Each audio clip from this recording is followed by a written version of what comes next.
Foram 10 dias que eu passei na Amazônia, mais especificamente no Amazonas, partindo de Manaus e seguindo o Rio Negro acima, arquipélago de Anavilhanas, Parque Nacional de Jaú, uns 5 dias subindo e depois uns 5 dias descendo o Rio Negro. A gente ainda vai ver muito conteúdo desta incursão Amazônia, graças ao seu Gilberto Castro, sua tripulação e o Waterboat, que uma das maneiras mais seguras, eficientes da gente conhecer aquela região é dentro de um barco muito confortável, muito seguro. Daí vocês vão me perguntar, Fly, como que ficaram as suas plantas durante esses 10 dias?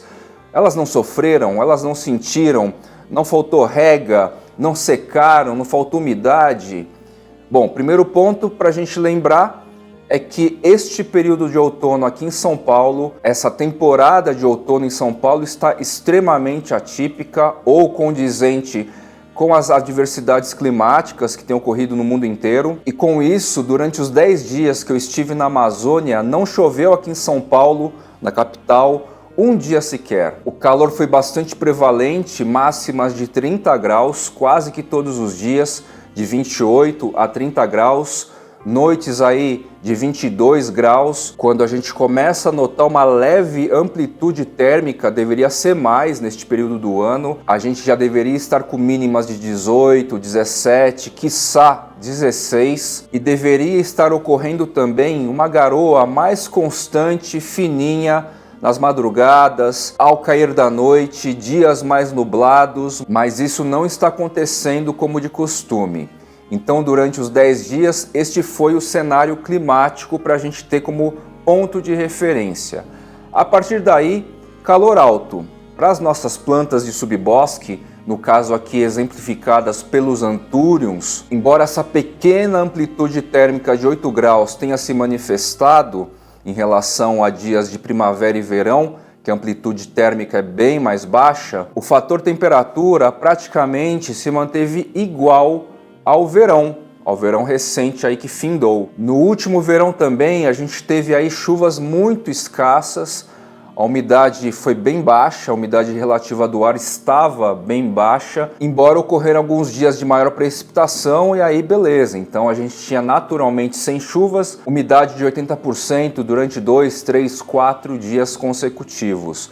Isso foi bem legal. No contexto, inclusive, eu tirei da estufa vertical adaptada e coloquei aqui na bancada de polinização o Anthurium micheli, junto com o Ricardo da Placetaria Santa Fé. O que eu quero dizer com isso então é que este outono paulistano, pelo menos este ano, ele está muito equivalente ao verão que tivemos. E o fator principal que eu tenho que compensar nesse contexto de verão e outono 2024 é o fator da umidade no ar. Umidade no ar e regas também, ou seja, a presença de água aqui, seja no estado gasoso, a umidade relativa do ar, seja também em regas no substrato. E o fator rega, umidade, normalmente costuma ser o principal ponto de maior preocupação dos colecionadores de plantas, das pessoas que têm plantas em casa, quando o assunto é viagem, né? 10 dias, será que não é tempo suficiente aí para a plantinha sentir um substrato seco, falta de umidade? Pois é, o exemplo é muito bom aqui então para a gente mostrar hoje para vocês, principalmente as plantas aqui do rack e da bancada de polinização. Primeiro ponto então, a parte de rega. O Gabriel não foi viajar comigo, estava aqui todos os dias. Ele teve que se preocupar com regas?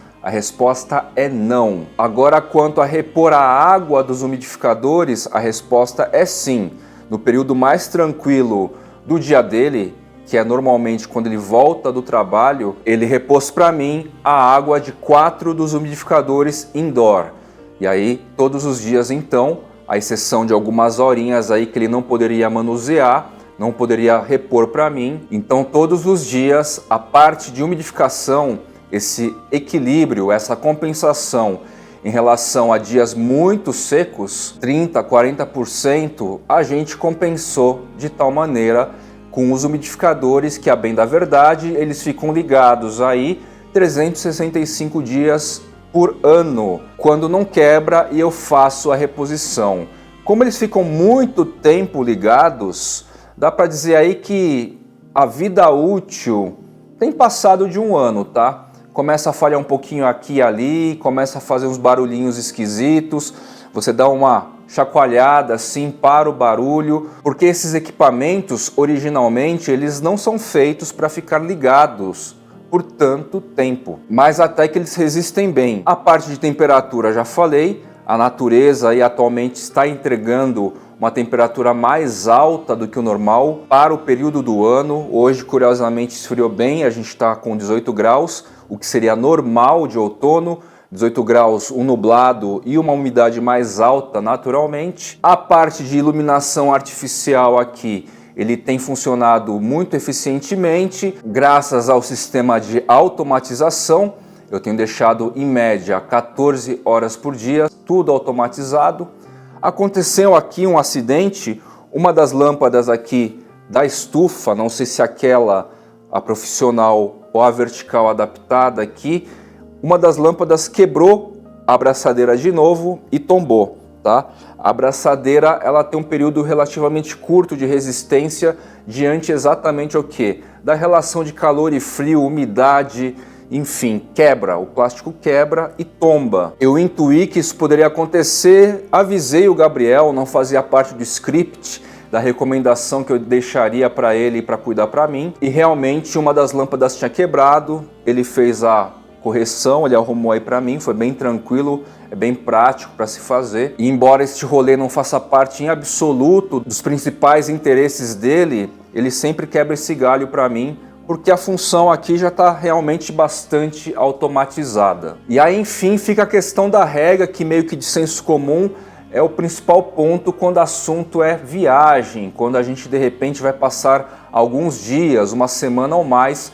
longe das nossas plantinhas, ainda mais em dias quentes e secos, como mencionado. E aí, o que aconteceu, como que eu fiz, sabendo que o Gabriel, neste caso aqui indoor, que dá até um pouco mais de trabalho do que outdoor, outdoor é mangueirada, né? Você não precisa ter muito controle, você pode molhar qualquer lugar, qualquer direção, aqui não. Como que eu fiz então? E eu vou contar para vocês, e a gente vai observar aqui juntos e aproveitar e ver como que as plantas se comportaram nesse período de 10 dias com a minha ausência. Bora lá! Bom, por lógica, a estufa vertical adaptada. Estou mostrando aqui só para ilustrar um pouco para vocês, para a gente atualizar. A estufa vertical adaptada, à exceção dessa correção da lâmpada que tombou, né? Nada precisou ser feito aqui, absolutamente nada. E nisso a gente tem crescimento de lâmina foliar, inflorescência, o Azure Drake aqui, X Papyri, tá se mostrando realmente com muita vontade. Esse cara aqui, durante 10 dias, poderia ser até mais, ficou paradinho, quietinho. A única coisa que eu fiz foi dar um boost de Monstera Lab geral. Eu fiz isso em 2 dias seguidos, tá? Porque eles iam passar um tempo maior sem. Enchi as bacias aqui com um pouquinho mais de água, 1,5 dedos, vamos dizer assim. Normalmente eu recalibro aqui com o dedo, quando está seco. Eu coloquei 1,5 dedos em todas as bacias. O pessoal vira e mexe me questiona se isso não está prejudicando as raízes. E eu respondo, com o substrato muito inerte, leve, poroso, aerado, etc., essa relação aqui tem sido muito eficiente, tanto nas estufas fechadas aqui, quietinhas, como também na área indoor aqui, tá? No caso aqui da área indoor, são os pratinhos ou pratões que eu já vou falar. Então aqui, ó, perfeito, o Gabriel não teve que cuidar de absolutamente nada e as plantas foram explodindo de tamanho. Algumas vão precisar sair, inclusive já eu vou ter que fazer mais uma mexida, porque já está encostando aqui na lâmpada e começando a queimar. Algumas variedades queimam, outras não queimam, então a gente tem que ficar atento a essas variações. Begonia ferox, inclusive eu preciso realizar alguns cortes aqui, preparar algumas mudas num período um pouco mais quente de novo, quando tiver, para de repente a Maju disponibilizar. Tem alguns colecionadores interessados na Begonia ferox. E o segredo de cultivo dela, já estou dizendo, ó, ambiente muito úmido, constantemente. Elas bebem muita água, inclusive, tá? Essa bacia, curiosamente, é a que seca mais rápido. E a única coisa de diferente daqui em relação às demais da estante vertical são as Begonias ferox. Sempre acaba a água mais rápido. Se você gosta muito das suas plantas, se você tem um apreço aí de um colecionador mais detalhado, não quer encher o saco de vizinho, parente, amigo, em relação ao período que você vai passar distante, tem uma estufa dessa para você colocar as plantas, não só quando você viaja, mas quando a temperatura já estiver mais difícil, menos aprazível para elas, temperaturas mais baixas, junto com a umidade do ar baixa também. Esse aqui é um recurso para estar na manga aí para vocês, seja construída por vocês, seja profissional, para literalmente fazer com que as bichinhas continuem crescendo lindamente. Porque além de tudo, isso que eu falei, a temperatura interna aqui fica de 3 a 4 graus mais alta sempre. Então isso é muito significativo em dias mais frios, como hoje, que a gente tem 18 graus, está batendo aqui 22 mais ou menos. E aqui na média é o que interessa para a maioria dos meus seguidores. Cultivo indoor, no caso, não outdoor, tá? Só que começou a desenvolver nesse período da minha ausência. Não tinha nenhuma gema demonstrando que ia sair. E quando eu cheguei, essa bela lâmina foliar aqui, desse Anthurium magnificum, que está com uma variabilidade genética bem interessante, né? Eu já trouxe isso para vocês. E vejam só. Primeira inflorescência do carinha, tá? É importante reforçar que isso aqui é resultado também do sistema de nutrição aplicado aqui, que eu tenho mostrado a vocês. Para quem não viu e para relembrar, no substrato eu tenho colocado cote mais bocache, lenta liberação e absorção e aplicação periódica de Monstera Lab. Essa tríade, essa trinca tem trazido esses resultados. E a gente vai ver outros casos aqui já já. Anthurium papililaminum RA8X RA5 tesula, ó. Lâmina foliar nova. Essa inflorescência aqui, que já veio antes, continua e rolou a polinização, ó. A gente está com os pontinhos aqui de frutificação. Quando o assunto é rega, então, o que eu fiz aqui? Um dia antes de partir, o básico, tá? Eu enchi bem, reguei bem todos os vasinhos. Tem a bacia aqui. Enchi a bacia, vaso sobre vaso, reguei os 2 vasos. Enchi bastante os pratinhos com água também, num volume um pouco maior do que eu faria se eu estivesse por aqui. Assim como as bacias dentro das estufas. Fiz também um boost de 2 dias seguidos de Monstera Lab, tá? E foi basicamente isso. É bom ressaltar aqui que todos os vasos, esse é um ponto interessante, hein? Todos os vasos, eles estão com sobra. Em qual sentido? As raízes não dominaram o vaso inteiro. Aqui dentro eu tenho caso já que a raiz dominou o vaso inteiro. Quando isso acontece, a planta suga muito rápido tudo que tem dentro do vaso. E se você não tiver um recurso como pratinho, um sobressalente assim de água, de reserva de água, a planta vai sentir e é aí que a coisa complica, tá? Então, quando você for viajar, verifica se todos os vasos ele vai ter o quê? Reserva de substrato não dominado por raízes. Deu para entender? As raízes não podem dominar o vaso inteiro, porque senão seca muito rápido. Ela suga todo o recurso. Eu troquei alguns vasos, como aqui, ó, do Philodendron do Anthurium radicans x luxurians, coloquei um vasão daquele tipo grandão que eu mostrei recentemente a vocês. porque esse cara aqui já está bem grande, um volume bem grande de raízes também. Aí eu precisava providenciar essa reserva de substrato não dominado por raízes, porque aí com certeza ela ia aguentar o tranco. Vamos lembrar um outro ponto interessante também, um fator compensatório aí em casos de ausência de água no substrato. As aráceas, representadas aqui por Anthuriums, grande maioria, tirando o Subiastatum que está lá, Philodendron Subiastatum, as aráceas, a gente já conversou bastante sobre isso também. Um dos motivos delas terem, durante a evolução, desenvolvido folhas tão grandes assim, quase que parabólicas, com múltiplas funções, elas também se hidratam, absorvem água para alimentar seu organismo, toda a estrutura física aqui, pelos estômatos, a partir da abertura e fechamento dos estômatos das lâminas foliares, tá?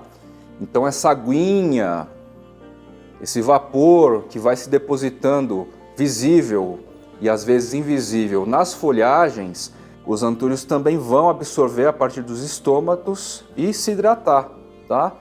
Já fiz algumas experiências com isso, mostrei bem a respeito disso na última live. Vou deixar o link aí na tela e na descrição. Então todo esse vaporzinho se espalhando, visível ou invisível, porque está se espalhando em alguns lugares e a gente nem vê.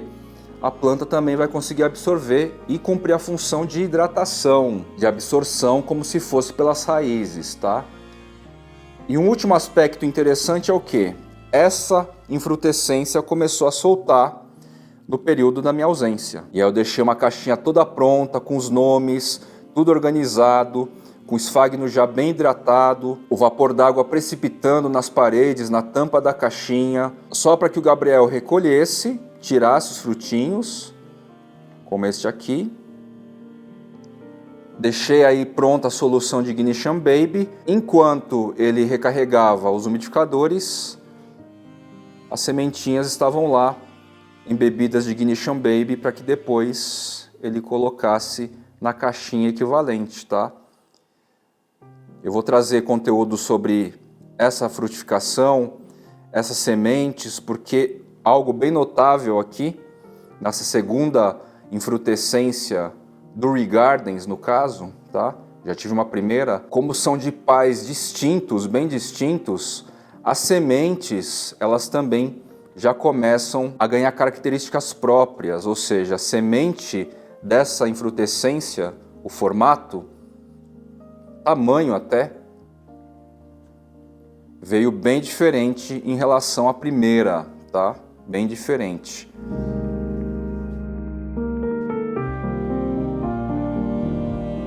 Eu acho que eu não filmei esse registro a vocês, mas eu tirei o Anthurium papillilaminum a mais, o Rariantolac, produzido pelo Scott Cohen. E olha só, essa inflorescência abriu nesse contexto também dos 10 dias. Essa frutificação está se desenvolvendo aqui no período também. Eu nem tinha certeza se ia pegar e quando eu voltei se manifesta desse jeito. Variação do Anthurium Tafloanum liberou uma nova inflorescência também no período. Anthurium radicans X luxurians, além da nova inflorescência e desse monte de inflorescência, está com uma nova lâmina foliar e aqui a gente tem frutificação e desenvolvimento, tá? Então tem mais coisinhas espalhadas por aí, mas em geral foi isso, tá? Em 10 dias então, esse foi o resultado da minha ausência, vamos dizer assim. Eu tive aí uma força, uma ajuda importante do Gabriel, mas quando o assunto é rega, e ele não precisou fazer nenhuma rega aqui dentro, as plantas praticamente não sentiram. Então dá para viajar, dá para se ausentar, dá para ficar relativamente tranquilo, com pouca ajuda de terceiros e quartos aí, na manutenção de variedades como essas, de Anthuriums, que em geral eles são um pouquinho mais chatos, ou às vezes muito mais chatos do que Philodendrons. Estão aí alguns exemplos, algumas referências, tá? E caso vocês não tenham alguém para no mínimo fazer a recarga dos umidificadores, de sistemas como umidificadores, aí uma estufa vertical adaptada dessa, para você condicionar aí alguns indivíduos, algumas espécies ou variedades híbridas mais especiais, que você considera mais especial, tá aí. Um recurso que é extremamente eficiente, vai poder se ausentar com muita tranquilidade, seja lá a finalidade da sua ausência, e as plantas vão continuar seu jogo aqui lindamente, microclima ideal. E aí você volta e só avalia, né? Analisa. Logo que eu voltei, eu fui ver alguns replantes, tá? Porque eu sabia que uma planta ou outra ia estar com dificuldade aqui, por causa de tamanho. Fui ver a parte da frutificação aqui, da infrutescência, da aplicação desses carinhas aqui numa caixa de umidade, numa sementeira, né? E retomei a rotina aí de Monstera Lab, da aplicação de Monstera Lab. Rega mesmo foi um dos últimos itens que eu voltei a me preocupar e me atentar nos primeiros dias aí do meu retorno, tá? O resultado desses 10 dias da minha ausência é as plantas praticamente intactas e seguindo o seu jogo.